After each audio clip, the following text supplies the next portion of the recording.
Bismillah ar-Rahman ar-Rahim. Assalamu alaikum, guys. So what I want to do in this video is I want to go through a common kind of argument that liberals and Muslims will often use in response to the claim that Islam is violent and has a violence problem. So first, let's look at this clip over here in which they interview Ayaan Hirsi Ali. Take a look. An argument with that? I have an argument with that. I think that, and I mentioned in the Quran, in my book, that there are these 5 key concepts within Islam that need to change. Yes, the Quran says read, but the Quran also says kill. And there are Muslims who take that literally. Yes, the Prophet Muhammad preached peace in Mecca, but later on he There are preached examples death. in the Bible, Yes. in the Torah as well. Matthew Leviticus, 10:34. whoever blasphemes the name of the Lord should surely be put to death. All the congregation shall stone Or them. Matthew's But 10:34. I where don't come are in the peace. Christians today who are forming movements like the Islamic State, who want to introduce Sharia law and apply it? And look at what happens when Sharia law is applied. Wednesday, just this Wednesday, in Yemen, Muslims killed 135 other But Muslims. should it be such where a are the broad Christians brush? who are doing that? Medina, as you say, Medina Muslims are a small group. I know that means millions So- and millions of people. Yeah. But should all Muslims, doesn't this incite people to be anti-Muslim? Day in, day out, in the name of Islam, people are killed and most victims are Muslims. It is now time to look at and reform the religion of Islam so that we get to a place where we have peace. Okay, that's enough of her. So, I mean, what's the problem here, right? What's the problem with this argument? Okay, well, you saw that Ayaan Hirsi Ali was able to easily dismantle this argument by simply saying, yeah, we accept that Christianity has all these problematic verses as well, but hey, Christians don't take their religion too seriously anymore.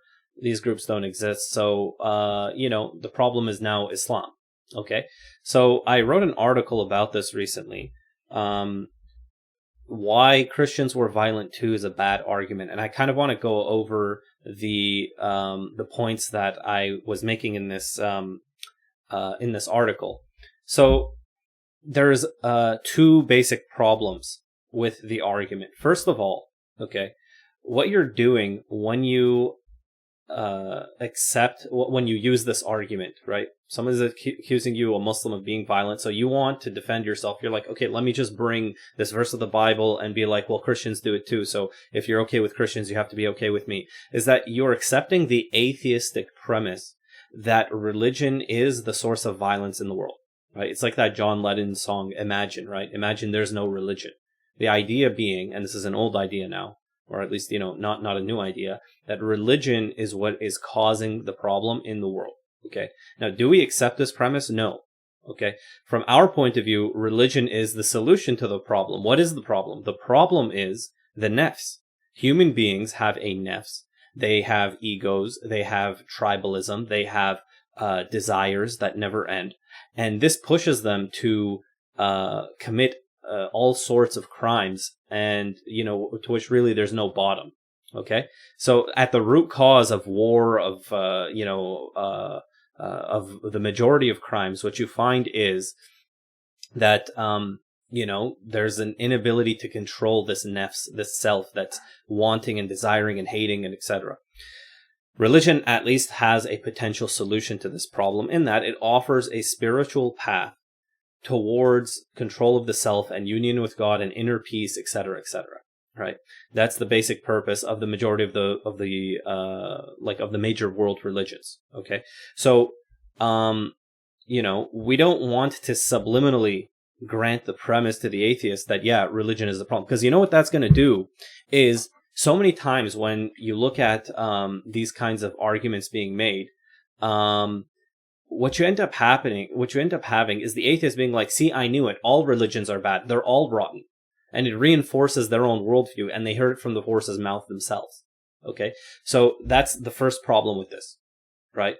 The second problem is that, like Ayaan Hirsi Ali just did, you can sidestep the argument completely by saying, look, the violence of Christianity is a historical relic. The violence as Islam is present. So Christianity had a problem. We got rid of it through the Enlightenment, and now we're on to the next one, which is Islam, because Islam hasn't gone through a so-called Enlightenment, right? So it's a completely ineffective argument in my view. Now, the only people this argument might work for are Christians themselves, not secular people. Okay, so if you're arguing with a Christian, this argument has the potential to work because it makes him realize that, hey, maybe the way that they're interpreting the Quran is like, I can't force my interpretation on them. I have to look at how they're interpreting it in the same way I don't like it when other people are force their interpretation of the Bible onto me.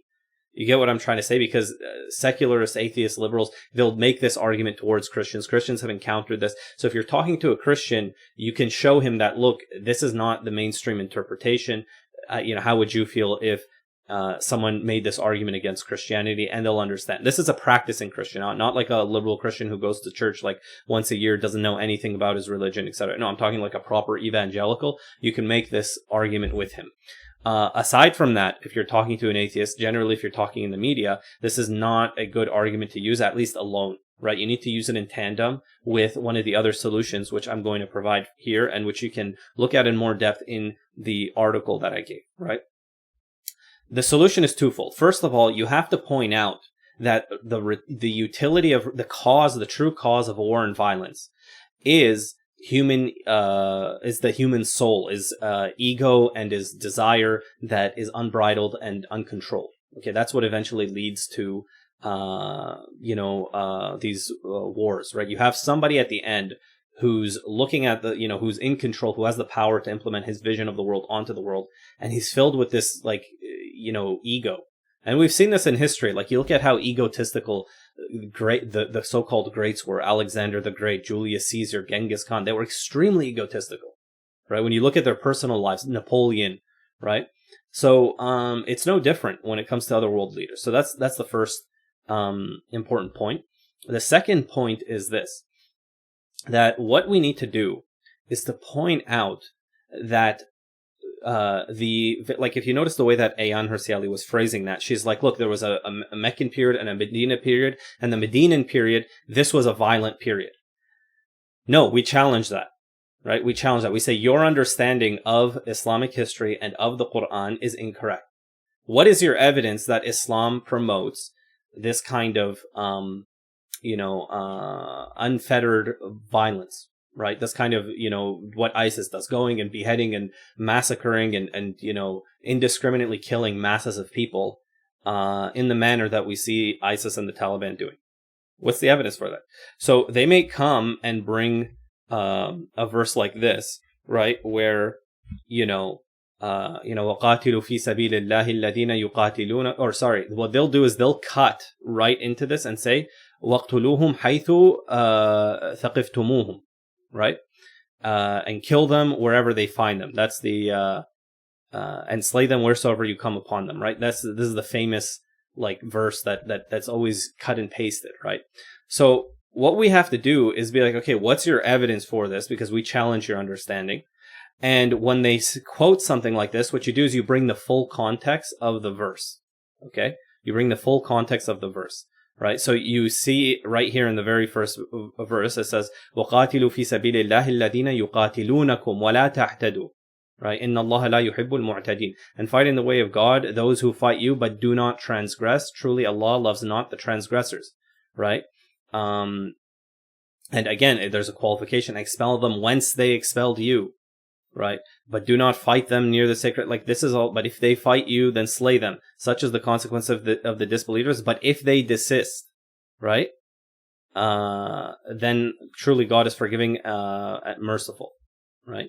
So anyway, the point is here, right, the take-home story is that you have to go toe to toe to not grant the premise that the interpretation that they're offering here, which says that Islam is, violent, is extremist, etc., is the mainstream interpretation. And you have to be willing to go into the verse. And to be honest, I know that many people, they feel like, well, I can't do that, right? I can't, I don't have the knowledge to do it.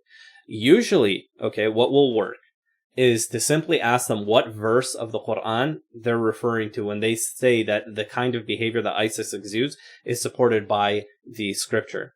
And what you do is you simply go look at the context of the verse with them, right? Because usually they're reading out of a script. They actually haven't taken the time to carefully think about the Quran, or they're purposely being deceptive. So what you do is by simply looking at a few verses before and a few verses after, you'll see very clearly from the context of the verse that no mutlaq, no absolute kind of verses there talking about just killing people. And in fact, any verse that talks about violence in the Quran is always in tandem with other verses that it's within a passage in which it's very clear that the context is restricted in one way or another, right? So now if somebody asks, okay, well, why is there anything to do with violence whatsoever? Why didn't the Prophet Muhammad sallallahu alaihi wasallam just come and say, there's no excuse for violence, no violence anytime, any whatsoever, like just some kind of like hippie mode. Now, the reason why is because Islam is a world religion that's dealing with society at large, and within society at large, you're always going to have the problem of violence, right? Hard pacifism is not something that works because it gives free rein to, and most people aren't hard pacifists, by the way. So this isn't something against their beliefs. Most people think that at some time there is going to be justified violence, right? Whether the police comes and stops the bad guy, or one state goes to war against another, there are instances in which this is actually, they have a just cause, right? So because most people believe that, simply pointing this out, that look, Islam as a religion has to say something about this. It has to deal with it because it's dealing with an entire polity, and every major world religion, in fact, every worldview, including atheistic worldviews, has to deal with this problem, right? And we've never seen implemented on a state level the doctrine of pacifism. Not a single state in human history have we seen a purely pacifistic state. It doesn't exist. Why? Because the neighboring state would just bulldoze over it. So you can't have that. You have to have rules of war. They have to be as reasonable as possible because it's a necessary evil in a certain way. And so when you look at what Islam is actually saying on the question of war, it's not unreasonable. It's in fact very reasonable, and certainly not worse than what you find even in modern states today. So that's kind of the general response. I hope you guys enjoyed it. Check out that article if you'd like to kind of go over it once again. And inshallah, there will be links in the description. That's all I have for you today. I hope you enjoyed. Inshallah, please like, comment, subscribe, share if you found this video useful. And until next time, Assalamu alaikum.